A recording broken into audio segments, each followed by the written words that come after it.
Hello and welcome back to the Winterthur Podcast. Have you ever seen an ornately decorated piece of furniture that stopped you in your tracks? One of our favorite types of furniture in our collection often has that effect. It's called lacquerware. Since 5000 BCE, Chinese and other Asian artisans have decorated furniture, teaware, dinner services, and architectural elements with lacquer.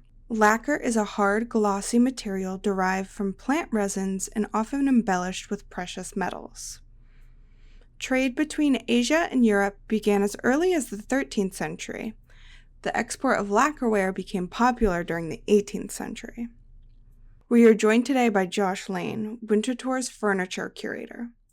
In 2016, he curated an exhibition in collaboration with our world-renowned conservation labs called Brittle Beauty, Understanding and Conserving Chinese Export Lacquer, that explored the bustling economy of Asian export of lacquerware.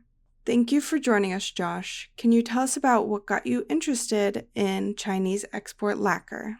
Well, thank you for having me here to talk about the lacquer project. Lacquer really is an exquisite material, but it's also extremely fragile. And the objects, many of the objects, the lacquer objects at Winterthur, have chipped and cracked over the years. In 2014, my colleagues in the conservation department, Stephanie Alfred, Joao Patisca, and Catherine Matson, were awarded a grant from the Institute of Museum and Library Services to study Chinese export lacquer in terms of the materials used and also to innovate treatments. And the goal of this grant was to not only better understand Chinese export lacquer, but to share the results with other museums across the United States with Chinese export lacquer wares in their collections so that everybody could better understand them and come up with treatments as needed. The exhibition was mounted to highlight their work and to bring to our visitors what they had discovered and some of the treatments they devised, and just the history of Chinese export lacquer as an export commodity to our visitors. What is the significance of lacquerware?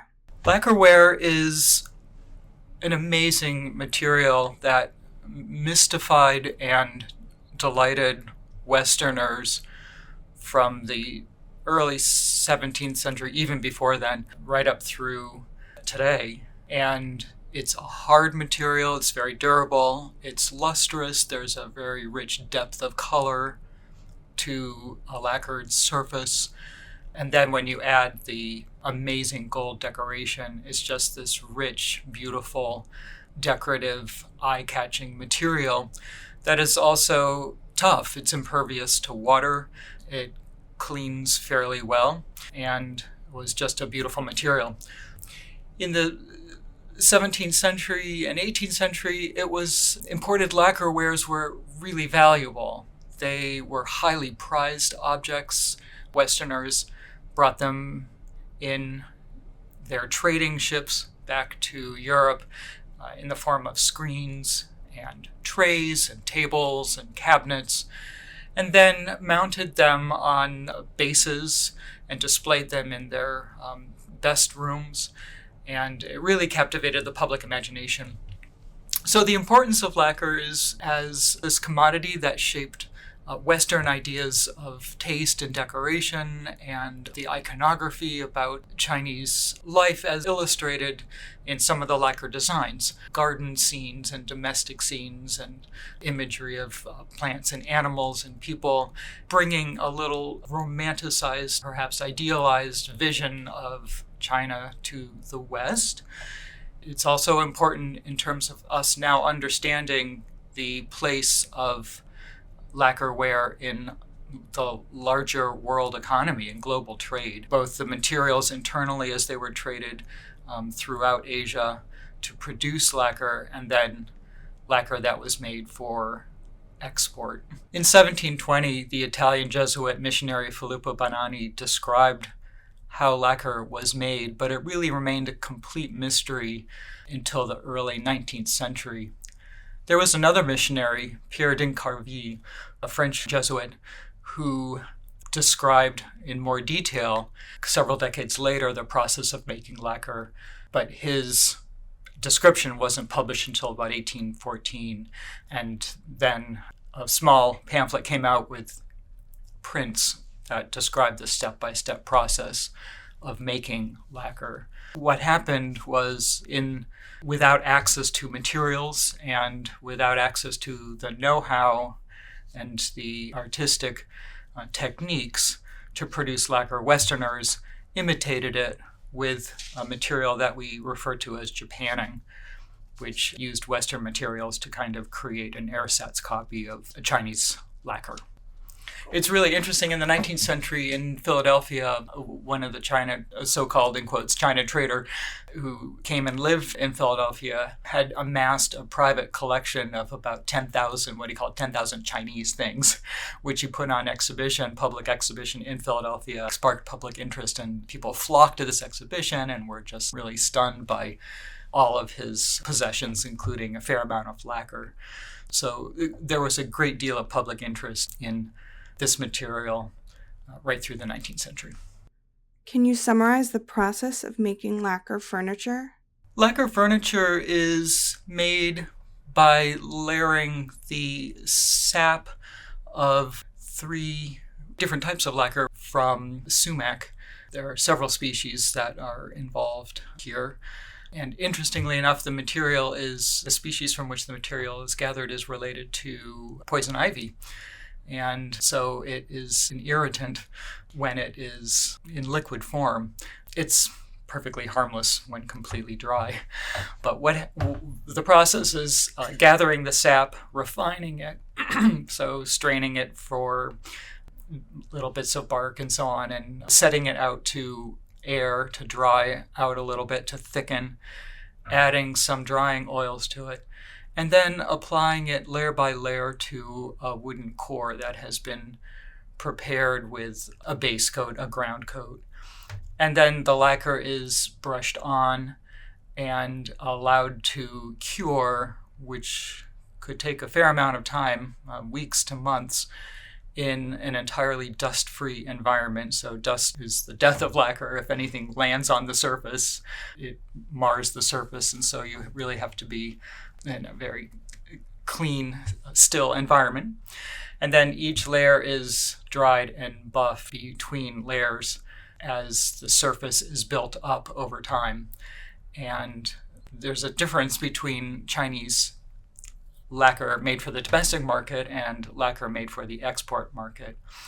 The final stage of making Chinese export lacquer wares was to paint onto the dried surface in a different colored lacquer that may have been dyed with a different pigment. The desired design, lattice work and flowers and other kinds of imagery, that is allowed to dry to a tacky stage and is sprinkled with metallic powder, gold powder, silver powder, copper, to create the gold final design on top. What is the difference between traditional Chinese lacquerware and the Chinese export lacquer for a Western audience? The difference is really interesting, both in terms of its material and the speeding up of the lacquer production process. So lacquer for the Chinese domestic trade was made with layers of lacquer from these 3 different tree species sources, all of which varied in terms of its quality. So the top layers of Chinese lacquer were urushiol, and subsequent lower layers as well. And there could be as many as 20 or so layers that were built up over time. So a laborious, painstaking process that resulted in a very high quality surface that was quite lustrous, quite hard, quite beautiful, and more impervious to cracking and flaking.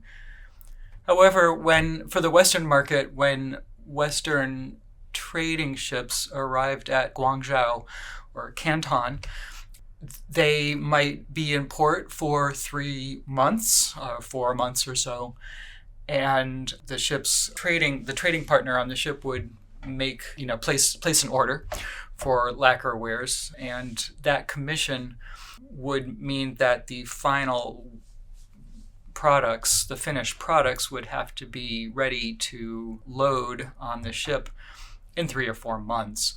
So that meant that for the export market, the producers needed to expedite the process tremendously, and so they skimped.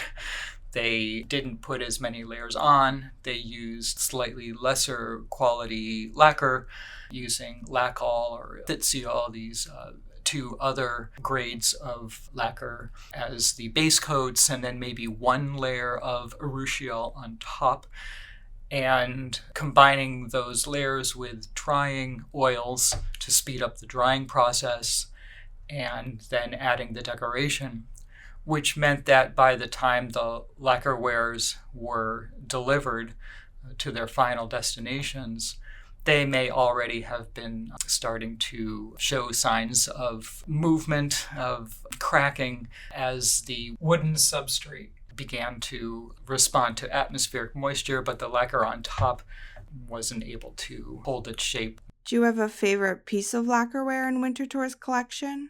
Winterthur has some really great pieces of Chinese export lacquer decoration on Western forms, such as dressing bureau and tilt-top tea tables, that kind of thing.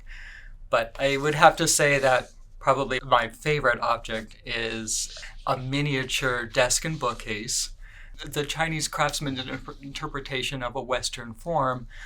But when you open the doors to the bookcase, it reveals this wonderful domestic ancestral shrine.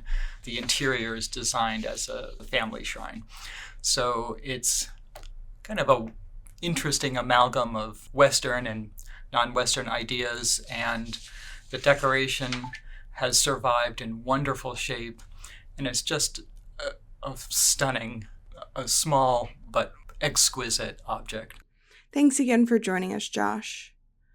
Lacquerware is a stunning example of some of the finest, most intricate furniture in Winterthur's collection. It's also an important cultural touchstone that illuminates the influence and significance of trade between the East and West, and how both cultures adapted to the increasingly global world in the 18th century. Follow us on social media to see photos of the furniture mentioned in this episode, and be sure to subscribe to this podcast so you don't miss any future episodes. If you want to learn more about the work of the Conservation Lab on lacquerware at Winterthur, check out brittlebeauty.winterthur.org. Thank you for listening.